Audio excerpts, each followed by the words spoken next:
I study rap battles for a living.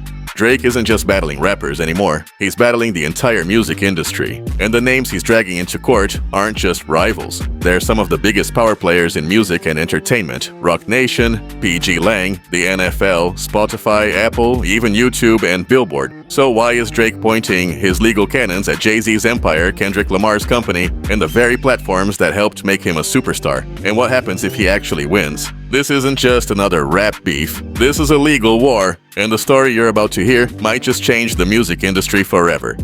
To understand how we got here, you have to go back to one track, Not Like Us. When Kendrick Lamar dropped it in the middle of his beef with Drake, it didn't just sting, it detonated. The song became a cultural earthquake. Fans called it the diss track of the decade. It went viral on TikTok, dominated Spotify playlists, hit the charts, and turned into an anthem that people still chant today. But here's the twist. Drake doesn't see Not Like Us as just a song. In his eyes, it was a weapon. In new court filings, Drake accuses Universal Music Group, Kendrick's label, of secretly fueling the track's success with shady tactics: bots, paid influencers, under-the-table deals, and manipulated algorithms. To him, Not Like Us wasn't just about lyrical warfare, it was about business, and the timing wasn't a coincidence. Drake's massive $400 million contract with UMG was about to expire. He believes UMG orchestrated the entire push to damage his reputation, lower his value, and give themselves leverage when renegotiating. Think about it. Destroy Drake's brand, then buy him back cheap. But Drake isn't taking that lying down. He's responding the only way he knows how,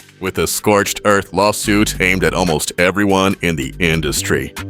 When the documents dropped, fans thought Drake had subpoenaed half of Hollywood. Names like Roc Nation, PG Lang, Apple, Spotify, YouTube, Billboard, even the NFL, all listed in his filings. But here's the key detail most people missed. These aren't all active subpoenas yet. This is called initial disclosures. It's basically Drake telling the judge, here's everyone who might have information connected to this case. I'm not dragging them in right now, but I could. It's like putting the entire industry on notice. And the list isn't just long, it's explosive. Kendrick himself, his company PG Lang, Jay-Z's Roc Nation, streaming giants, music executives, even the NFL for letting Not Like Us take the stage at the Super Bowl. Drake isn't just fighting one artist, he's aiming at the entire machine that pushed the song into cultural dominance. But let's break down exactly who's in the crosshairs. One of the most shocking names on Drake's list, Roc Nation. Jay-Z's company isn't just a label, it's also the official partner of the NFL for Super Bowl halftime shows, which means when Kendrick Lamar headlined in 2025, Roc Nation was involved in every decision. And what did Kendrick perform? Not Like Us. In front of the biggest audience of the year, hundreds of millions of viewers worldwide, Kendrick turned his diss into a cultural landmark. Drake claims this wasn't just entertainment, it was defamation on the biggest stage possible. Roc Nation and the NFL didn't just allow it, they amplified it. To Drake, that Super Bowl performance wasn't about music. It was about making sure Not Like Us would live forever. And that's why he's targeting Roc Nation. Because in his eyes, they weren't neutral players, they were co-signers of an attack on his career. But Roc Nation is just one piece of the puzzle.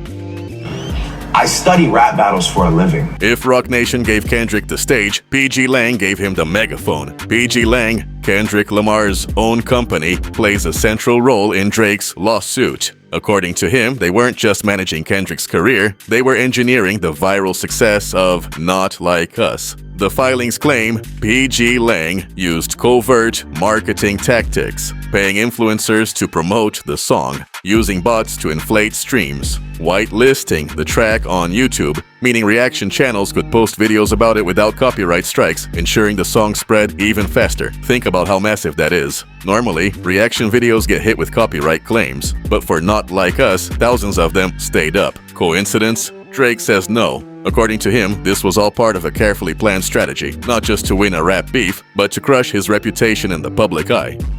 Now let's talk about the most mysterious name in this entire case, Josh Kaplan. Kaplan isn't a rapper. He isn't an executive in the spotlight, he's a lawyer. But Drake's team believes he's the missing link, the one who can expose how the machine behind Not Like Us really worked. Here's where it gets crazy. Drake's legal team has spent thousands of dollars just trying to find him. They tried serving subpoenas at 6 different addresses, they knocked on his family's doors, they even hired investigators. And Kaplan, he vanished. His landlord said he skipped out on rent. His business address looked fake. His family homes gave no answers. Every lead went cold. Why would a lawyer go to such lengths to avoid a subpoena? Drake believes Kaplan knows exactly how bots, influencers, and possibly illegal promotions were used to push Not Like Us to the top. And until Kaplan shows up, this mystery hangs over the entire case. But Kaplan isn't the only target. Drake's list of names reads like a map of the entire industry. Spotify, Apple, YouTube, TikTok, even Billboard. Drake's lawsuit claims these companies weren't just neutral platforms. They actively helped spread Not Like Us. Spotify and Apple. Drake accuses them of manipulating playlists, boosting Kendrick's streams, and hiding the shady numbers behind the song's success. YouTube and TikTok. He says they promoted the track using algorithms while benefiting from the viral content tied to the beef. Billboard. He even suggests the charts themselves were manipulated to inflate the song's impact. In other words, Drake is saying the entire digital ecosystem was rigged against him, and if he can prove that, the fallout would be massive. UMG's counterattack. Of course, UMG isn't rolling over. Their defense is bold. Not Like Us didn't create lies about Drake, it just amplified rumors that were already out there. And to prove it, they're ready to dig deep into Drake's past. They want to bring up old controversies, past associates with criminal records, and even online chatter about Drake's relationships. Their point, the song didn't invent anything. It exaggerated what people were already saying. Even worse for Drake, UMG points out that he signed the Protect Black Art petition, which argued rap lyrics shouldn't be used as evidence in court. Now he's suing over lyrics. That contradiction could hurt his credibility. UMG's strategy is simple. Frame this not as defamation, but as hip-hop, a rap battle, and in battles nothing is off limits.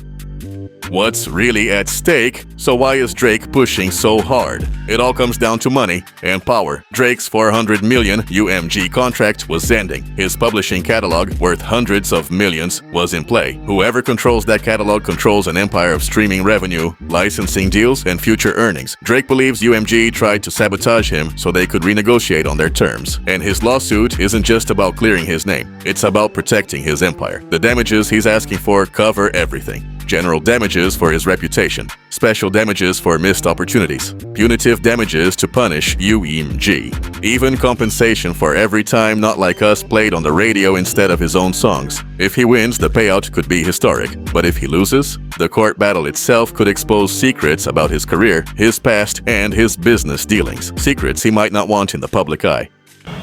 I study rap battles for a living.